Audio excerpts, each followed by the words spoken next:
Hi, this is Scott. Welcome back to another Hollinger Team video blog. This video is our 2020 year-end market update for sales on waterfront properties. And it's a substantially different than others simply because we've had a substantially different year than others. I like to always start out with the market updates of just talking about the whole two-county area in the Flathead Valley, being Lake and Flathead County. And on the residential side, we've seen this year 3,360 homes sell this year compared with 2,400 the year before. So basically a 50% increase in the number of home sales. Right now there's 381 homes for sale in the whole area there, 381 homes. So with 3,300 sales last year, we've got about a 1 month supply of homes for sale. And there are 452 sales pending. So even right up to the end of the year, strong market right through Thanksgiving and Christmas and all that. Everything has stayed quite strong there. On the vacant land side, similar numbers, 1,434 vacant properties have sold this year compared to 880 the year before, so about a 50% increase there. There's 593 vacant properties for sale, so a little bit better supply than a 1 month supply for houses, but really only about maybe a 3 or 4 month supply of vacant properties. And there are 200 pending sales, so even vacant property, while the winter's been mild, has probably helped in some of the vacant land sales. Now on to the waterfront sales, starting out with Flathead Lake. Flathead Lake saw a huge surge in the number of home sales. We had 120 homes sell on Flathead Lake, and to put that in perspective, we started out the year in January with about 65 homes for sale. So when you start out with 65 homes and you end up with 120 sales, that basically everything that was for sale sold, and a lot of properties that came on the market sold, because all we ended up with at the end of the year is 19 active listings and 6 pending. So started out this or ended the year, I should say, with a third less homes for sale, or 2/3 less homes for sale, and double the number that were for sale selling. So crazy numbers. Compared that to 57 that sold the year before, so double the sales of 2019 on residential. The largest sale on Flathead or the highest sale was $8.5 million. That was a large home on the East Shore on some acreage. And out of that 120 transactions on homes, we were involved in 8% of those transactions. On the vacant land side, that jumped a bunch too. Right now, there's only 10 vacant properties for sale on the lake. There's 4 pending sales. 31 vacant properties sold in 2020, and that compares with 11 in 2019. That was probably spurred on some by just the what became a very small selection of homes for sale on the lake, and we were seeing people opting for vacant land simply because there just wasn't anything else available. And we were fortunate that we were involved in 15% of the vacant land sales on the lake, so we had a large representation on the lake on both of those. And overall, we more, in comparison with the other agents and other teams, we were the highest in the involvement in the residential as well as in the vacant land sales.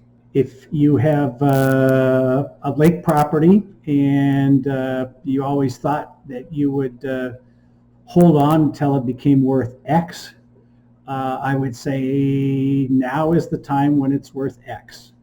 And it's probably a good time to sell. I would say we certainly didn't see what strange events created the strong market, and we probably won't see until it's past what turns it around the other way at some point down the road, because markets always go up and they always go down, and at some point in time, being able to sell for X may be a thing of the past, at least temporarily, while the market goes through another cycle.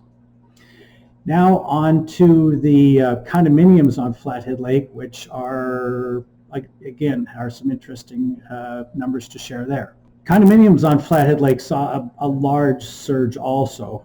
For years and years, we've seen roughly 30 for sale and about 30 selling every year, 30 and 30 some.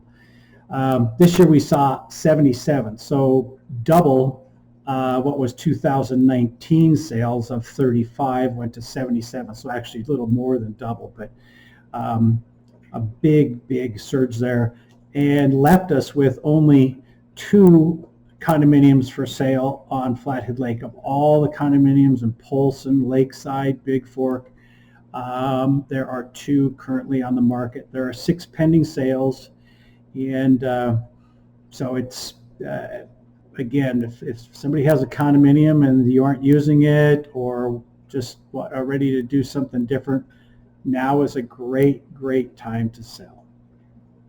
Now let's go talk about Echo and Blaine, which are going to be kind of a different story. Echo and Blaine just never really have a lot of properties for sale at any one time. Echo right now has 4 residential listings on the market. None of them are pending. There were 4 sales in this year, and 5 sales in the previous year. So they're not a huge surge, but basically it's because there was just very little for sale. The Lake Blaine is even is very representative of when nothing's for sale. No active listings on Blaine residential, no pending sales on Blaine. They saw 2 closings on Blaine, and have compared with 3 the year before. So whatever was for sale over the last couple of years on Blaine is gone, and it hasn't been replaced by anything. On the vacant land side, Echo has no active vacant land listings, has 1 pending active sale, and the sales numbers are 1 vacant sale this year compared with 1 sale the year before. So I guess you could almost call it boring, other than Echo had a very large transaction at $4.1 million, large home on a large tract of land, and probably had the lowest sale of any waterfront that I can think of on all the lakes at $280,000, a little cabin on Deer Island, and our team was involved in both of those sales. On the Lake Blaine side, again, no vacant land active, no pending. There were no active or no sales that were on vacant land on Blaine, but there is 1 pending sale. I'm sorry, there was 1 sale in 2019 on Blaine. So just not much for sale, not much to sell, and so it's just been sitting kind of quiet. Now on to Swan Lake. Swan Lake had a fair number of sales this year, but kind of similar in just the availability of properties there. Right now on Swan, on the residential side, there's 1 active listing, there's 1 pending sale. It saw 6 home sales this year compared to 8 last year. So again, it's just kind of, we had a strong year and the numbers had kind of diminished. Prices are up. The highest sale on Swan was 3.1 million. A nice home on the west shore of Swan Lake on a good sized lake lot. And on the vacant land side, one active listing, one pending sale. So again, not much for sale, but one sale there. And those compare with 9, and this was kind of where, I said earlier, vacant land sales have kind of been powered by the lack of home sales. So Swan had 9 vacant land sales this year compared to 2 the year before. But again, it kind of ended up at the end of the year with Swan having no vacant land for sale. So as next year unfolds, we're going to see all of the sales numbers down simply because there's just not going to be very much for sale unless a fair number of people just decide this is a great opportunity and a time to sell. Now on to the wonderful, beautiful, and individual unique lakes west of Kalispell. On the lakes west of town, we included Ashley, Bitterroot, McGregor, and Foy's Lake because Foy's has had a fair amount of activity this year. We thought it was worth at least talking about it because it became attractive to people that were wanting to be even closer to Kalispell. Starting with Ashley Lake, there's one active home listing and there's one pending home listing, so not very much for sale at the end of the year. 5 total sales, and which was a good year for Ashley, but certainly down from 2019 when there was 8 home sales on Ashley. So pretty much what was for sale is sold when we only have one left at the end of the year. Bitterroot had 3 homes that are currently on the market. There's one pending sale. Very similar numbers this year compared to last year, 5 this year and 4 last year. So kind of a steady pace there, but again, not many properties coming up for sale, at least at this point in time. McGregor has no homes for sale right now, has no pending sales, and it had 4 home sales this year and 4 home sales last year. So between those 2 years, the 8 homes that had come up on McGregor are all gone, and nothing currently for sale. On Foy's Lake, there is one active listing on Foy's Lake, no pending sales, but they had quite a few sales this year, 4 homes that sold compared to 2 the year before. So compared to all of the home sales on those 4 lakes, Foy's was almost a quarter of the sales on those lakes combined.